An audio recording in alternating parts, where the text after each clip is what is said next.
वो गंभीर प्रश्न क्या था कि आपने श्रीमती राधा रानी की पूजा अर्चना कैसे आरंभ कर दी, उनका तो विवाह भी नहीं हुआ कृष्ण से। ये तो बहुत बड़ा ब्लेम था जी।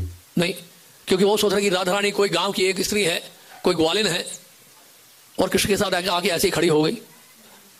नहीं, उनको ये नहीं पता कि श्रीमती राधा रानी तो भगवान श्री कृष्ण की लाधनी शक्ति है। राधा कृष्ण प्रलय विकृति लाधनी शक्ति रस्मात, वो लाधनी शक्ति है, भगवान श्री कृष्ण की लाधनी शक्ति है, लाधनी शक्ति स्वरूपणी है श्रीमती राधा रानी। तो क्या बता रहे हैं यहाँ पे श्रीमद् भागवत में ये वर्णन आता है, भागवत के 10वें स्कंद के 13वें अध्याय में ब्रह्म विमोचन लीला है। श्रील जी गोस्वामी गोपाल चंपू में लिख रहे हैं, जब भगवान कृष्ण ने जो है ग्वालों को बछड़ों को चुरा लिया ब्रज में, लगभग 1 वर्ष तक जो है चुरा के रखा। किसने? ब्रह्मा जी ने। भगवान कृष्ण ने क्या किया, तत्काल ही उसी समय अपना विस्तार कर लिया ग्वालों के रूप में और बछड़ों के रूप में। अब प्रत्येक घर में ब्रज में स्वयं कृष्ण तो भगवान स्वयं वो जो है अपना विस्तार कर लिए पूरे ब्रज में। ब्रज में तो करोड़ों करोड़ों गोपियां हैं, सबके घरों में पहुंच गए भगवान कृष्ण, बछड़े के रूप में और ग्वालों के रूप में। हू बहु वही वस्त्र, उसी प्रकार की बोलचाल, उतना ही कद, वही हाव भाव, उसी तरह का चलना फिरना, उसी तरह का उठना बैठना, उसी तरह की आवाज, सब कुछ वैसे ही हू बहु। इसलिए कोई भी ब्रज की गोपियां जो हैं और की जो माताएं हैं वो नहीं समझ पा रही थी। उन सब का प्रेम उस वर्ष जो है अपने संतानों के लिए, पुत्रों के लिए पहले से कहीं अधिक बढ़ गया। गायों का प्रेम पहले से कहीं अधिक बढ़ गया बछड़ों के लिए, और दूध देने लग गई।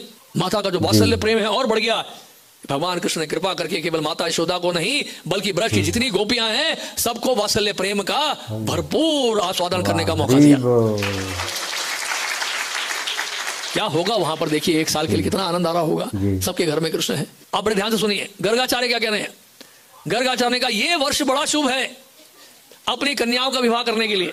आप अपनी कन्याओं का विवाह करें, ये वर्ष बड़ा शुभ है। क्यों शुभ है भाई? क्योंकि सबके घर में कृष्ण है। अरे राधा रानी की बात तो छोड़ो, जितने भी ब्रज की गोपियां हैं सबका विवाह कृष्ण से हो गया। लेकिन कृष्ण के रूप में नहीं दिख रहे थे सब, वो तो उसी ग्वाले के रूप में दिख रहे थे। तो ये भगवान की लीला है। और तो और प्रमाण चाहिए आपको कि भगवान कृष्ण के साथ राधा रानी का विवाह हुआ तो गर्ग संहिता पढ़ लीजिए। भांडीर वन में वो वट वृक्ष है, बड़ा ही बड़ा विशाल वट वृक्ष है। उस वट वृक्ष के नीचे ही ब्रह्मा जी स्वयं आए, उन्होंने भगवान श्री कृष्ण का विवाह किया श्रीमती राधा रानी से। और दूसरी बात यह है, जब राधा रानी भगवान की अंतरंगा शक्ति है, महामाया उनकी बहिरंगा शक्ति है, पराशर शक्ति विविधेव सूयते स्वाभाविकी ज्ञान बल क्रियच।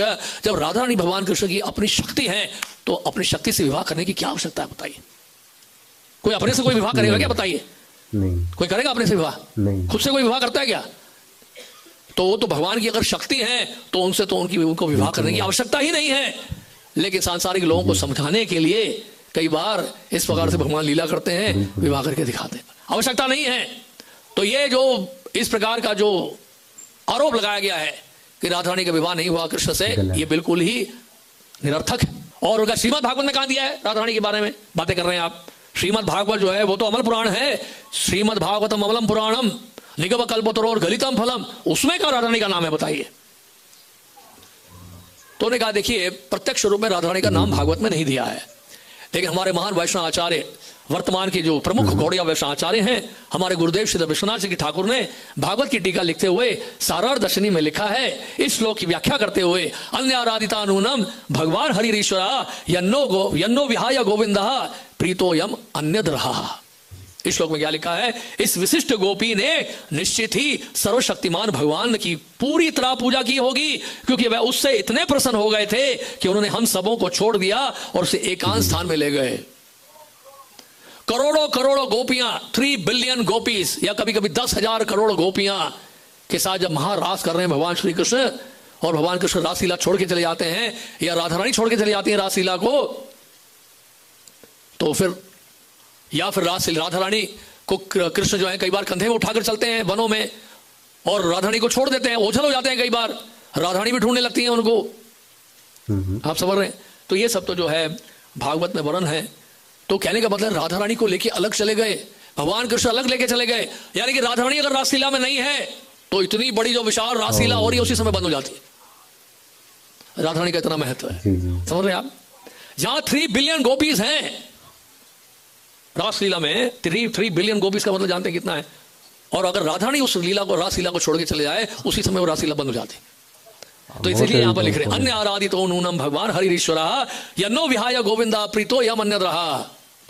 इस विशिष्ट गोपी ने निश्चित ही सर्वशक्तिमान भगवान गोविंद की पूरी तरह पूजा की होगी, क्योंकि वह उससे इतने प्रसन्न हो गए कि उन्होंने हम सबों को छोड़ दिया और उसे एकांत स्थान में ले गए। राधा रानी का कितना स्पेशल पोजीशन है, सोच के देखिए। बहुत ही स्पेशल। तो उन्होंने कहा फिर भी देखिए एक बात बताइए, राधा रानी का नाम है क्यों नहीं?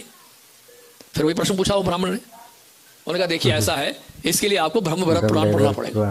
बृहद भागवतामृत में श्रील सनातन गोस्वामी ने भी इसका उल्लेख किया है। तो दो स्थानों से हमें प्रमाण मिलता है, सनातन गोस्वामी का बृहद भागवतामृत और दूसरा है ब्रह्म भरत पुराण। और उसमें लिखा है कि पूछा जा सकता है कि राधा रानी का नाम सुखदेव गोस्वामी ने क्यों नहीं लिया।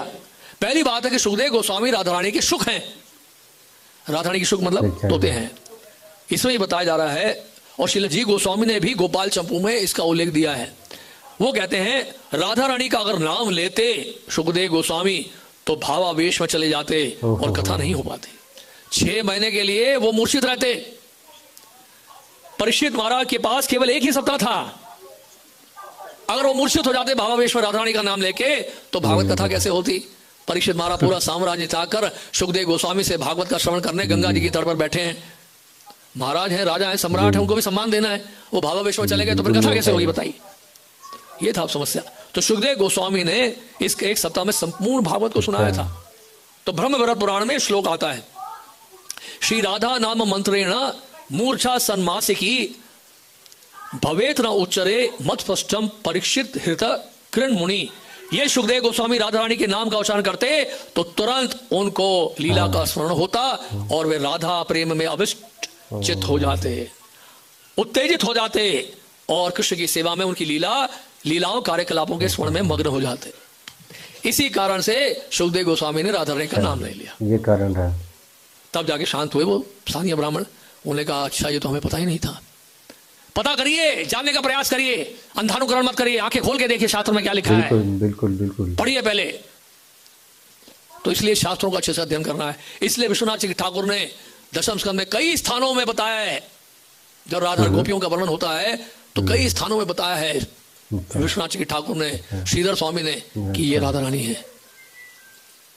तो पूर्ववर्ती आचार्यों की टीकाओं का महत्व इतना है, उनकी दृष्टि से ही हम लोग देख पाएंगे और शास्त्र प्रमाण।